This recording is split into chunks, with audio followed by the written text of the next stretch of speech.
नमस्कार, आज हम सॉल्व करेंगे GATE humanity and social science. पूरे 6 पेपर्स हैं इसमें। साइकोलॉजी, इंग्लिश, फिजियोलॉजी, सभी 6 पेपर्स के एप्टीट्यूड का सॉल्यूशन इस वीडियो में है। तो आप इस चैनल पर नए हैं then welcome to Gate 2 IIT. If you are new, then do like, share and subscribe, and also press notification bell for latest video.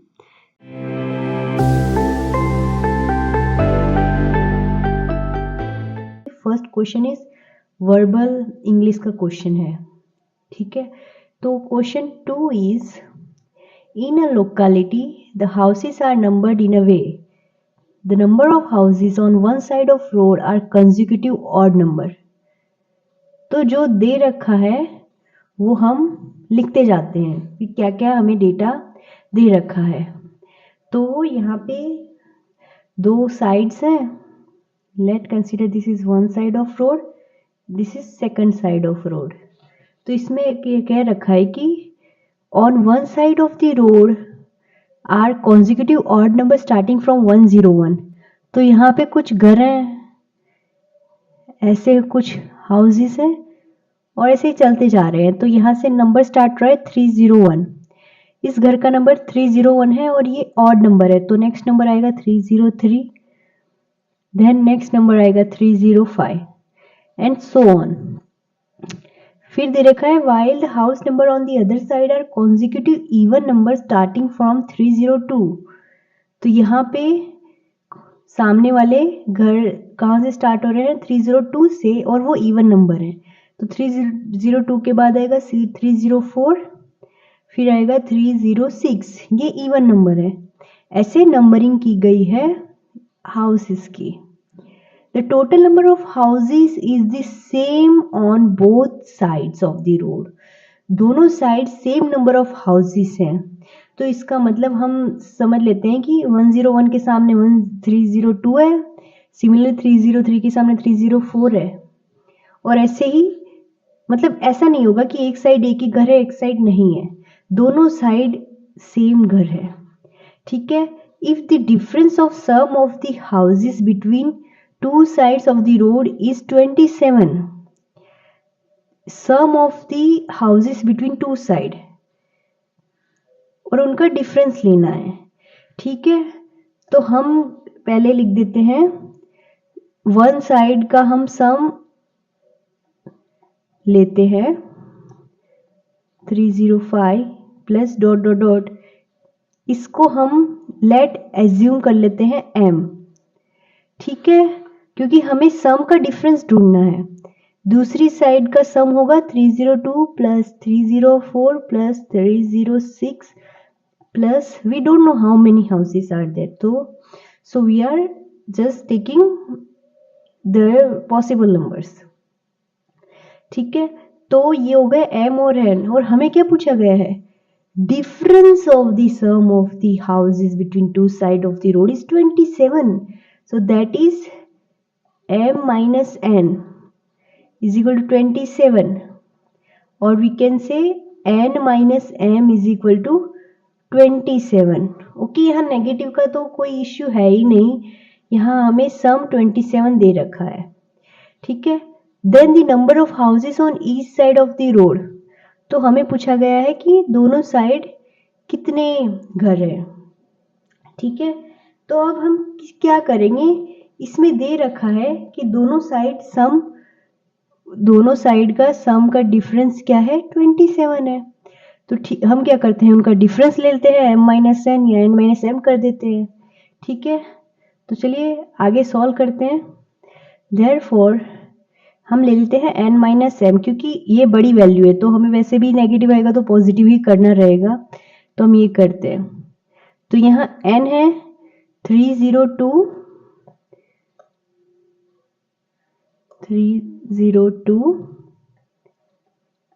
Plus 304 plus 306 plus dot dot dot, ये हुआ n। इसमें से हमें subtract क्या करना है? 301 plus 303 plus 305 plus dot dot dot. इनका सम हमें क्या दे रखा है? सब्ट्रैक्शन हमें क्या दे रखा है? 27, ठीक है, ये हमें 27 दे रखा है। यहाँ पे क्या आएगा 1 प्लस 304 माइनस, ये माइनस हो जाएगा पूरा, 304 माइनस 303, ये भी 1। सिमिलरली सारे 1 हो जाएंगे। अब देखिए हमें पता है दोनों साइड सिमिलर घर है, तो यहाँ 1 जितने घरों में उतनी बार आएगा, ठीक है, तो यहाँ dot dot dot dot and भी 1 ही आएगा, ठीक है। और हमें दे रखा है डिफरेंस 27 है, तो 1 का सम 27 आ रहा है। तो देखिए दो घर का अगर हम पेयर बना लें, दो घर का हमने पेयर बना लिया तो उनका डिफरेंस 1 आ रहा है, ठीक है। हम पेयर में ले रहे हैं तो 1 1 1 आ रहा है, तो इसका मतलब क्या हुआ कि जितने पेयर बन रहे हैं उतने ही एक रो में घर है, तो ये भी क्या आएगा, ये इसका ये number of one side of house हो जाएगा, तो n इज इक्वल टू 27 आ जाएगा। देखिए इसमें बस लॉजिक यूज करना है, तो वन साइड ऑफ हाउस क्या हो जाएगा 27। अगर हम दोनों साइड ढूंढना होगा तो हम क्या करेंगे, n इंटू 2 कर देंगे, 27 into 2 that is equal to 54। Both side 54 है, बट अब क्वेश्चन को ध्यान से पढ़िए क्या पूछा गया है। Then the number of houses on each side of the road is, each side पूछा गया है, तो हमें एक साइड तो 27 ही होंगे, दोनों साइड 54 होंगे, बट वन साइड 27 होंगे, तो हमारा ऑप्शन ए आ जाएगा, A will be the correct answer. A answer आ गया 27। आई होप आपको ये क्वेश्चन समझ में आया होगा। आपको कोई भी क्वेरी हो तो आप मुझे कमेंट सेक्शन में नीचे पूछ सकते हो। चलिए नेक्स्ट क्वेश्चन की ओर मूव करते हैं। ये है क्वेश्चन 3। क्वेश्चन 3 में हमें दे रखा है कि for positive integers p and q with p upon q is not equal to 1, p upon q power p upon q is equal to p raise to q minus 1। अब देखो ऐसे question जब भी दे रखा हो तो हमें बस सिंप्लीफाई करने का ही नहीं सोचना चाहिए, ठीक है। तो हम इसे क्या करते हैं, सिंप्लीफाई करते हैं जितना हमसे हो पाए, फिर देखेंगे क्या लॉजिक लग रहा है। तो ये हमें दे रखा है, तो हम क्या करेंगे, इस डिवीजन में है तो पावर को दोनों पे डिस्ट्रीब्यूट कर देंगे, p raise to p upon q divide by q raise to p upon q। Obviously हम ये कर सकते हैं। सिमिलरली इस और भी क्या आ जाएगा, p raise to p upon q into p raise to minus 1। Okay, ऐसा आ गया। कैसे आया ये, क्या हमने रिजल्ट यूज किया, हमें पता है a upon b raise to m होता है, तो हम क्या करते हैं, a raise to m upon b raise to m लिख सकते हैं। तो बस हमने ये रिजल्ट लगाया, ठीक है। यहाँ पे हमने क्या किया, p raise to a minus b होता है, तो हम क्या करते हैं, p raise to a into p raise to minus b।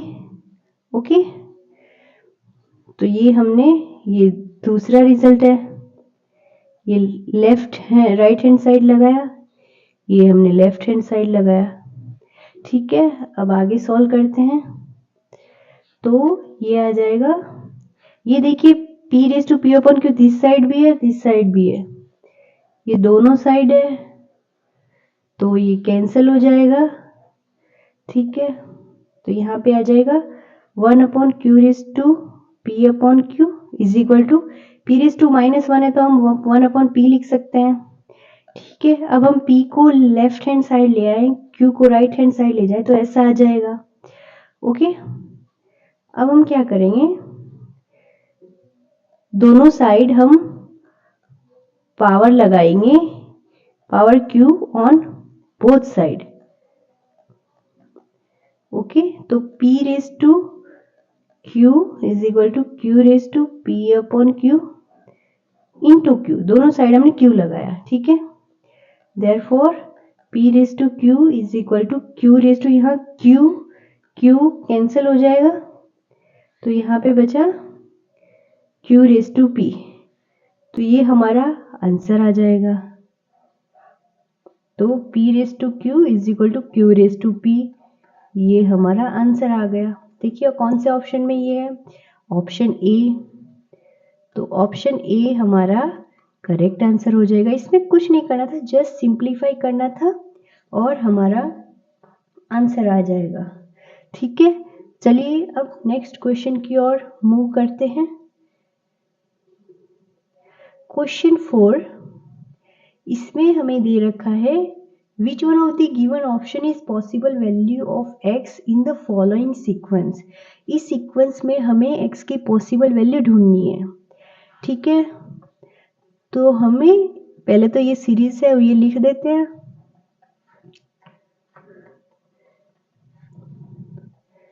हमें यहाँ पे x की वैल्यू ढूंढनी है, तो हम क्या करते हैं, मोस्ट ऑफ द केसेस में इनके हम देखते हैं कितना डिफरेंस आ रहा है। तो हम यहाँ देखेंगे 7 - 3 यहाँ 4 का डिफरेंस आ रहा है, 15 - 7 यहाँ 8 का डिफरेंस आ रहा है। ये तो हमें ढूंढना है, ये हमें नहीं पता, ये हमें नहीं पता। इनका डिफरेंस आ रहा है 127 - 63, इनका 127 - 63 हो जाएगा 64, इनका डिफरेंस हो जाएगा 128। क्या किया हमने, 255 माइनस 127 किया तो ये आ जाएगा 8 to 128। ऐसे हमने डिफरेंस निकाला है, second number minus first number. Okay, तो अब देखिए ये कोई सीरीज बन रही है क्या। देखिए ये है 4, यहाँ पे क्या हुआ 4 + 4 = 8। तो हम यहाँ क्या करते हैं 8 + 8, जस्ट ट्राई करते हैं ये सेटिस्फाई हो रहा है क्या। 16 + 16, 32 + 32, yes, this is the only sequence that is possible। देखा आपने, ये सीक्वेंस ये सेटिस्फाई कर रहा है। तो अब हम यहाँ पे क्या करेंगे, यहाँ पे हम देखिए 8 है तो 8 + 8 कर देंगे तो x आ रहा है यहाँ पे। तो यहाँ क्या करेंगे 15 + 8 करेंगे = x। ठीक है, यहाँ पे 8 था, यहाँ पे 16 था, यहाँ पे 15 + 16 करेंगे हम, दैट = 31। तो x आ रहा है हमारा 31। अब हम चेक करते हैं 63 आ रहा है, 31 + 32 दैट = 63। नेक्स्ट नंबर आ रहा है तो हमारा आंसर क्या आ गया 31 आ गया। देखिए कितने आसानी से करना था हमें बस देखना था कि क्या डिफरेंस आ रहा है, क्या सीक्वेंस बन रही है। या 4, 8, 16, 32, 64, 128 की सीक्वेंस बन रही है। तो हमने क्या किया 15 को 16 से ऐड कर दिया तो हमें क्या मिल गया, नेक्स्ट नंबर मिल गया। ठीक है, फिर हमने उसे चेक कैसे किया, हमने नेक्स्ट नंबर उससे ऐड किया तो हमें नेक्स्ट नंबर पता चला। तो 31 आंसर आ रहा है, तो option D is the correct answer. Okay, I hope आपको ये समझ में आया होगा। काफ़ी इजी क्वेश्चन है, कुछ सेकंड में आपको करना है। ठीक है, चलिए नेक्स्ट क्वेश्चन की ओर मूव करते हैं। On the given day how many times will the second hand and a minute hand of a clock cross each other? कितनी बार सेकंड हैंड और मिनट हैंड क्रॉस करेगा 12:05 to 12:55 के बिटवीन में। चलिए हम पहले इसका हम यहाँ पे बनाते हैं, घड़ी बनाते हैं। ठीक है, तो यहाँ पे 12, 3, 6, 9, 12, 3, 6, 9। तो देखिए जब 12:05 हो रखा होगा तो कैसा टाइमिंग रहेगा, आर हैंड तो यहाँ पे रहेगा, मिनट हैंड 5 तो यहाँ पे रहेगा। ठीक है, और सेकंड हैंड मूव करेगा। ओके, सिमिलरली 12:55 के पास कैसा होगा, आर हैंड ये होगा, 55 मिनट यहाँ 55 होंगे तो ये कुछ ऐसा होगा मिनट हैंड, ये है minute hand. Okay, hour hand का तो हमें कुछ काम नहीं है, हम जस्ट ऐसे सोचने के लिए हमने ऐसा किया है। तो देखिए इसमें 12:05 ऑलरेडी हो चुकी हैं, तो 12:05 जब हो गई है तब सेकंड हैंड यहाँ पे है, इस एग्जैक्ट ये 12 पे है, तो यहां से ये मूव करना स्टार्ट करेगा। ठीक है, ऐसे इसने मूव किया, 1 मिनट में क्या होएगा, यहाँ हो जाएगा 12:06, यहाँ पे 12:06 हो जाएंगी। ठीक है, ऐसे ही ये यहाँ पे आ जाएगा, ऐसे मूव करता करता, तो यहाँ पे हो जाएगा 12:55। ओके, तो यहाँ पे सेकंड फिर से आ जाएगा, तो 12:55 कंप्लीट हो जाएगा। तो हमें पूछा गया है कि कितनी बार क्रॉस करेगा मिनट हैंड सेकंड हैंड को फ्रॉम 12:05 टू 12:55 होने के बीच में। तो देखिए यहाँ पे है ना, ऑलरेडी 5 मिनट्स तो पहले हो ही चुकी थी। ठीक है, और यह 5 मिनट्स पहले खत्म हो जा रहा है, मतलब हमारा काम। तो टोटल कितनी मिनट हुई हैं, टोटल मिनट आर, यहाँ पे 5 हटा दो और यहाँ पे 5 हटा दो, total minute are 60 minus 10 that is equal to 50। Okay, यहाँ 5 6 से स्टार्ट हुआ, 1 मिनट, ऐसे ही 1 बार क्रॉस करेगा मिनट हैंड को, फिर 12:07 पे 2 बार, ये 1 बार, 2 बार, 3 बार, 4 बार, 5 बार, फिर यहाँ पे और 55 पे ये 50th टाइम क्रॉस करेगा। ओके, तो 50 बार ये क्रॉस करेगा, तो हमारा क्या आंसर आ जाएगा, 50 आंसर आ जाएगा। देखिए मैंने कितनी आसानी से आपको ये बता दिया। ठीक है, तो आपको इसी तरह ये क्वेश्चन करना है। हमने क्लॉक बनाई, हमने लॉजिक यूज किया और कितनी आसानी से हो गया। हमने पता लगा लिया कि 5 मिनट इसने क्रॉस नहीं किए और लास्ट के 5 मिनट क्रॉस नहीं किए, तो टोटल 60 मिनट होती है। तो 60 में से हमने 10 हटा दिया, तो कितना आ गया, 50। ठीक है, ऐसे आपको ये क्वेश्चन करना था। आप, आई होप आपको समझ में आया होगा। चलिए नेक्स्ट क्वेश्चन पर मूव करते हैं। ये देखिए, ये इंग्लिश, वर्बल इंग्लिश का क्वेश्चन है। तो इसमें हमें ये दे रखा है, हमें बेस्ट पॉसिबल मैच करने हैं। So from the ancient Athenian arena to the modern Olympic stadium the potential for a spectacle. तो देखिए, आपको थोड़ा इंग्लिश बेटर होगा तो ये क्वेश्चन आपको आपसे आसानी से हो जाएगा। ठीक है, तो हम यहाँ इसे सॉल्व करते हैं। तो देखिए, इसमें पहले क्वेश्चन में क्या आएगा, एथलेटिक्स, ऑप्शन ए देखिए, होल्ड है सभी में, होल्ड और या होल्ड्स है। तो हम इसमें देखेंगे athletics dash the potential for a spectacle. तो एथलेटिक्स के बाद यहाँ होल्ड्स आएगा। ये तो इंग्लिश आता होगा तो आपको आइडिया लग जाएगा कि होल्ड्स आएगा, तो बी या डी में से कोई आएगा, ए और सी तो कैंसिल हो जाएगा। ठीक है, तो पहले हमने पता लगा लिया होल्ड्स आएगा। ठीक है, बी एंड डी। अब सेकंड देखते हैं, सेकंड 2 ऑप्शन हम कर देंगे तो हो जाएगा। And the crowd dash with bated breath at the Olympic artist twist his body, the crowd waits. Obviously crowd एक तो नहीं है, क्राउड इज प्लूरल, तो सेकंड में आएगा वेट्स, तो वो तो बी में तो है नहीं, तो ऑप्शन डी करेक्ट हो गया। देखिए 2 ऑप्शन से हमने कैसे करेक्ट कर दिया, तो ऑप्शन डी हमारा करेक्ट आंसर होगा। ये देखिए आसानी था, आपको थोड़ा लॉजिक यूज करना था। चलिए आगे बढ़ते हैं 7th क्वेश्चन की ओर।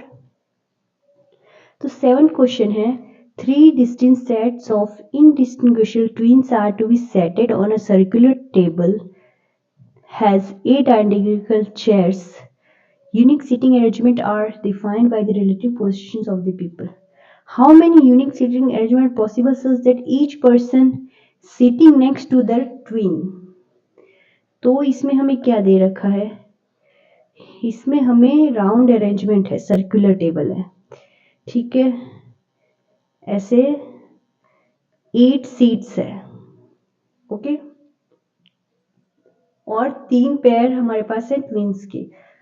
अगर ट्विंस साथ में बैठेंगे तो देखिए ट्विंस और ट्विन 1 ट्विन 2 ये दोनों साथ में बैठ गए, फिर बैठ गए ट्विन 3 ट्विन 4, मतलब ये एक ट्विन का पेयर है, ये एक ट्विन का पेयर है, और थर्ड हो गया ट्विन 5 ट्विन 6, तो ये थर्ड ट्विन का पेयर है। फिर कितने बचे हमारे पास, फिर बस 2 पोजीशन हमारे पास बची है, ठीक है। तो ये क्वेश्चन हम कैसे सॉल्व करेंगे, इसको मैं आपको काफी आसान तरीके से बताऊंगी कैसे सॉल्व करें। तो हम क्या करेंगे, हम ये ट्विंस तो साथ में बैठने ही वाले हैं, ठीक है, तो हम इनका पेयर बना लेते हैं।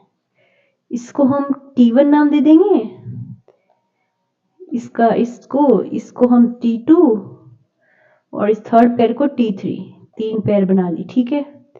तो इनकी सीट भी पास में ही है, तो वो सीट्स भी क्लब कर लेते हैं हम, ये हम आसानी हो हमें सॉल्व करने के लिए इसलिए हम कर रहे हैं। देखिए तो यहाँ पे T1 आएगा, यहाँ पे T2, यहाँ पे T3, ठीक है, क्योंकि साथ में ही बैठेंगे तो ऐसा आएगा। तो हम कह सकते हैं सो 3 पर्सन एंड 5 प्लेसेस। तो हमारे पास 3 पर्सन है और 5 प्लेसेस हैं, और हमें पता है परम्यूटेशन जब हमने पढ़ा है तो हमने पढ़ा है सर्कुलर टेबल के लिए अरेंजमेंट कैसे होती है, अरेंजमेंट इज n-1 फैक्टोरियल, ठीक है। तो इसमें n-1 फैक्टोरियल की अरेंजमेंट होती है, और हमें पता है कि 3 पर्सन है 5 प्लेसेस है, ओके। तो हम क्या करेंगे, एक पर्सन को फिक्स कर देंगे ताकि हमें दूसरे को ढूंढने में आसानी हो। चलिए हमने T1 को फिक्स कर दिया, ठीक है, हमने एक को फिक्स कर दिया तो हम बाकी को अरेंज कर पाएंगे आसानी से, ओके। तो एक पर्सन एक T1 को हमने फिक्स कर दिया, इसका मतलब क्या होया कि एक सीट यूज हो गई, one seat used. Now left 2 person 4 seat, अब हमारे पास क्या बची, 2 पर्सन बचे और 4 सीट बची। तो अब हमारे पास 2 पर्सन है 4 सीट है, तो हम कैसे सॉल्व करेंगे, तो हम इसे करेंगे 4p2, 4 प्लेसेस 2 पर्सन को हमें अरेंज करना है, तो ये आएगा 4 फैक्टोरियल अपन 4 माइनस 2 फैक्टोरियल। ये परम्यूटेशन की फॉर्मूला है npm is equal to n factorial upon n minus m factorial, okay. तो ये आ जाएगा 4 factorial upon 2 factorial that is equal to 4 into 3 into 2 into 1 upon 2 into 1, तो ये कैंसिल हो जाएगा, 4 इंटू 3 12, तो हमारा आंसर आ जाएगा 12, तो option A. So option A will be the correct answer. I hope आपको ये समझ में आया होगा। तो ये इस तरीके से ये क्वेश्चन सॉल्व करना था। देखिए मैंने कितनी आसानी से आपको सॉर्ट आउट करके बताया है कि आप ऐसे सॉल्व करिए, ठीक है। चलिए नेक्स्ट क्वेश्चन की ओर मूव करते हैं। Question 8, the chart compares the installed capacity MW of 4 power generation technologies T1, T2, T3, T4 and the electric generation MWH in a time of 1000 hours। तो हमें इंस्टॉल कैपेसिटी ऑरेंज बॉक्स में दे रखा है, electricity generation हमें cross में दे रखा है। Electricity generation के लिए हमें ये वाले वैल्यूज देखने हैं, इंस्टॉल कैपेसिटी के लिए हमें ये वाली वैल्यू देखनी है। अब देखिए क्या पूछा गया है, the capacity factor for the power generation technology is. देखिए हमें ये यहाँ पे फॉर्मूला दे दी गई है कैपेसिटर फैक्टर की, electricity generation MWH upon install capacity MW into 1000 hour. हमें पूछा गया है कि which one of the following technology has the highest capacity factor. हमें हाईएस्ट कैपेसिटी फैक्टर पूछा गया है, ओके। तो हम क्या करेंगे, यहाँ कैपेसिटी फैक्टर ढूंढेंगे। वो है MWH, हम शॉर्ट में लिखेंगे यूनिट में ताकि हम मिस्टेक ना करें, इंटू 1/1000H। अब देखिए 1000H तो सभी में कॉमन होगा, ये तो सभी में कॉमन होगा, तो हम इसे अभी नहीं लिखेंगे।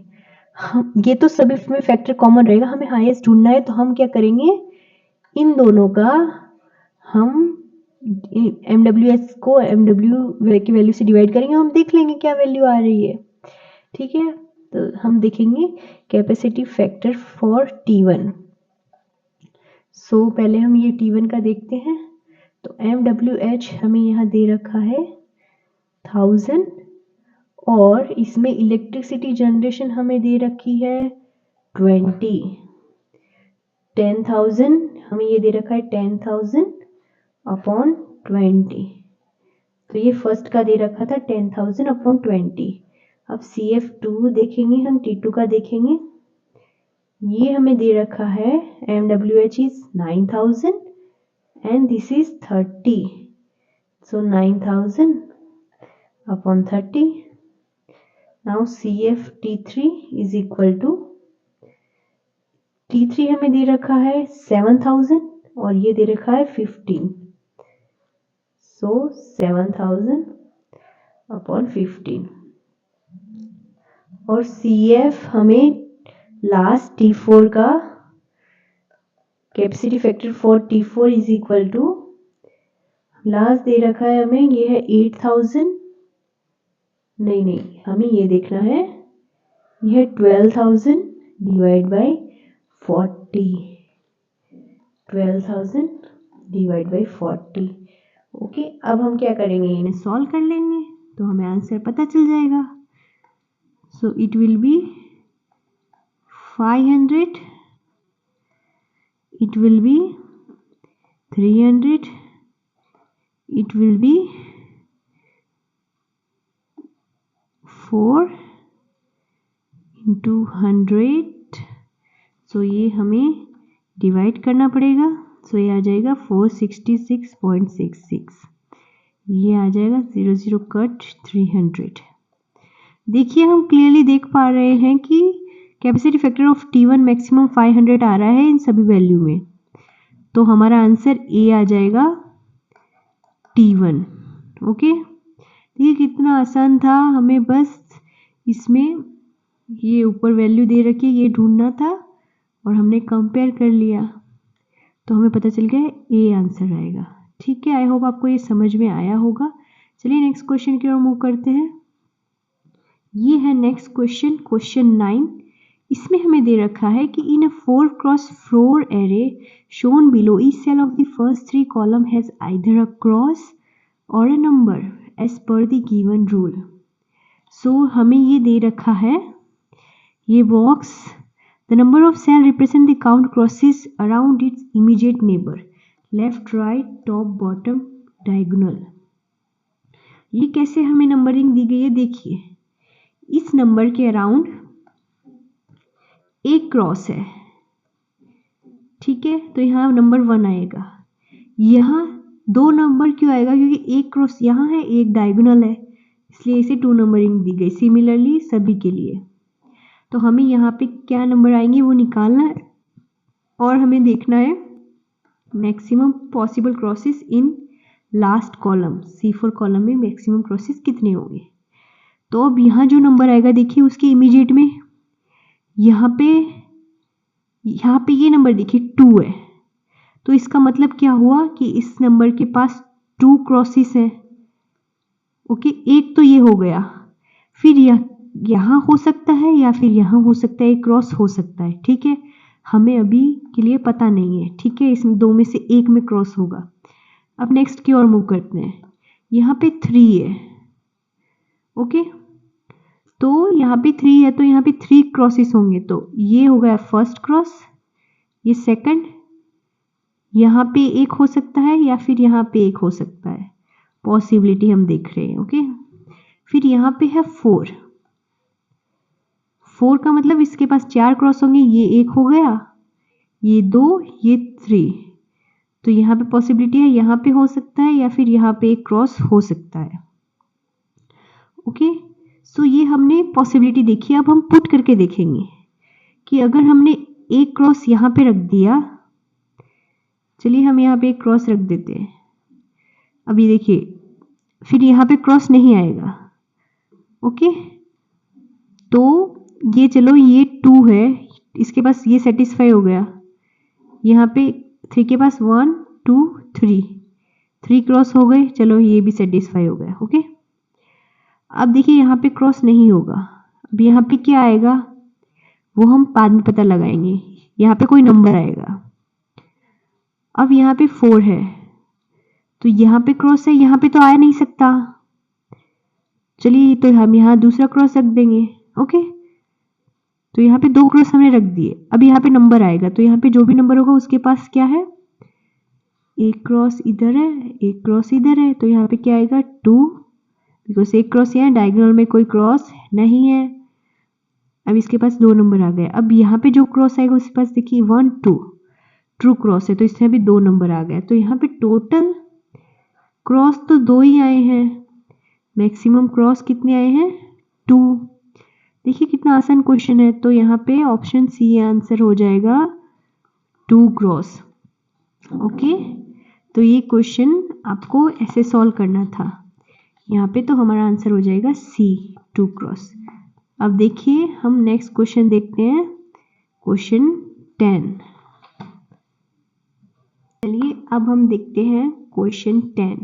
क्वेश्चन 10 में क्या दे रखा है, during a half moon phase the earth and moon from the right angle.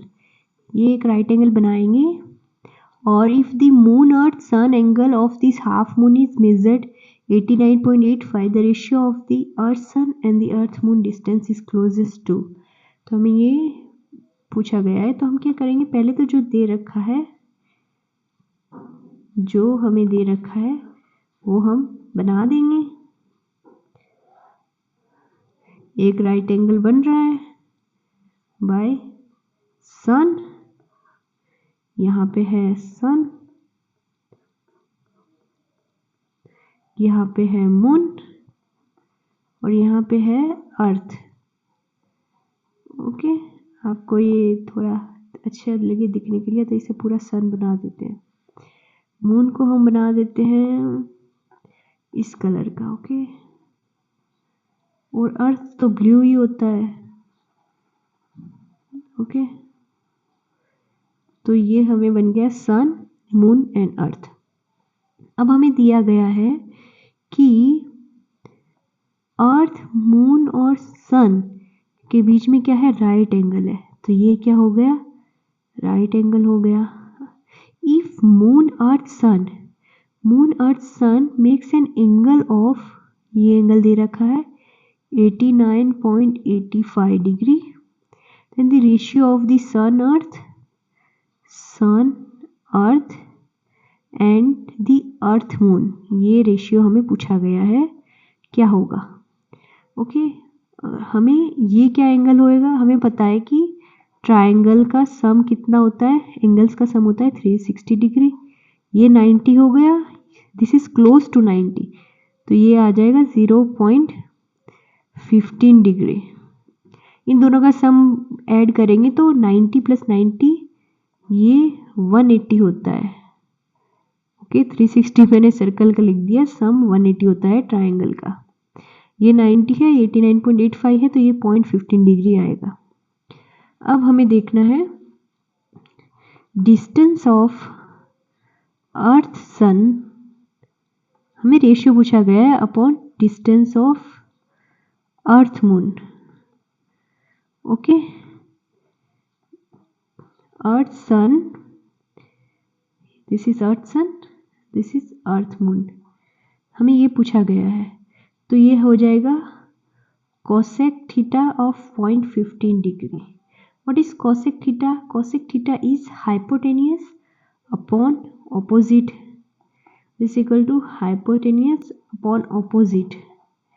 Okay, अब इसको हम cosec theta को लिख सकते हैं 1/sin 0.15 डिग्री। अब sin 15 डिग्री की आपको वैल्यू पता होनी चाहिए, नहीं तो एक क्वेश्चन सॉल्व नहीं होगा आपसे। ये है वैल्यू, ये आपको याद नहीं है तो क्वेश्चन नहीं होगा, बाकी हो जाएगा। इसकी वैल्यू ये आती है, मैंने भी यहाँ बुक में देखा है, इसकी वैल्यू ये है।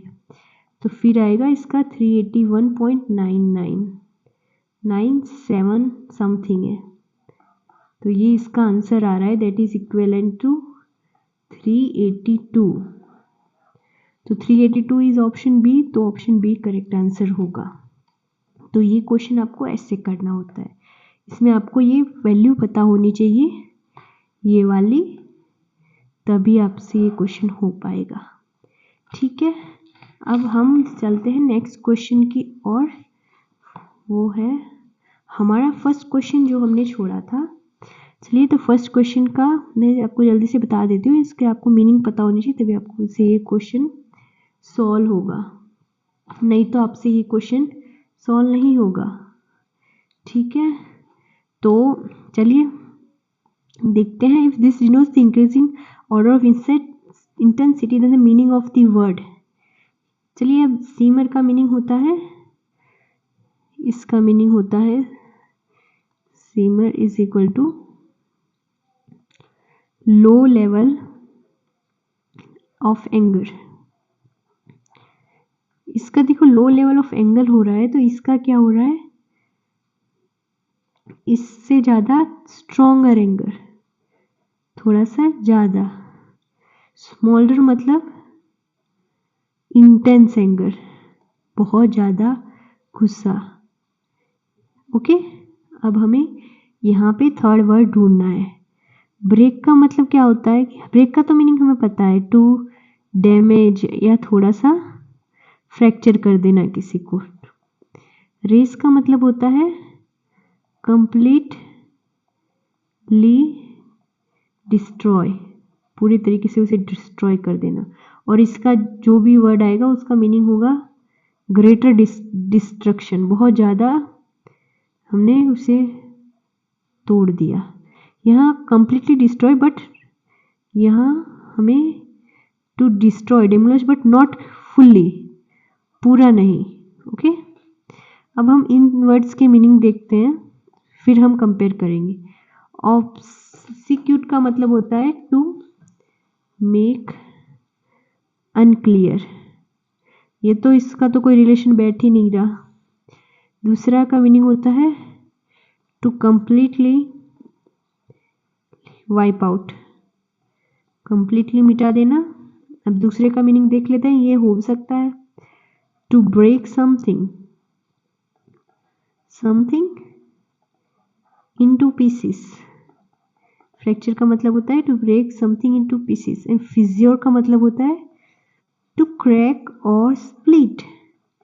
इसमें देखिए, यहाँ पे देखिए, यहाँ ग्रेटर डिस्ट्रक्शन है, तो ये क्रैक और स्प्लिट तो होगा नहीं।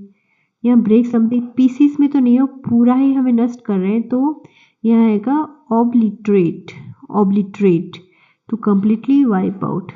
तो यहाँ पे बी आंसर होगा। ये आपको मीनिंग पता होगा तभी होगा, ठीक है, नहीं तो नहीं होगा, फिर टाइम वेस्ट करने की जरूरत नहीं है, मूव ऑन। ठीक है, तो ये क्वेश्चन फर्स्ट था। आई होप आपको सभी क्वेश्चन समझ में आए होंगे। अगर आप इस चैनल पे नए हैं तो चैनल को सब्सक्राइब कर दीजिए, ताकि आपको सभी PYQ के सॉल्यूशन मिलते रहें। Okay, thank you for watching till the end. अगर आप लास्ट में देखा है तो I am very much thankful for you. आप ऐसे ही सारे PYQ लगाइए, and don't forget to like, share and subscribe. Okay, see you on the next video, bye bye.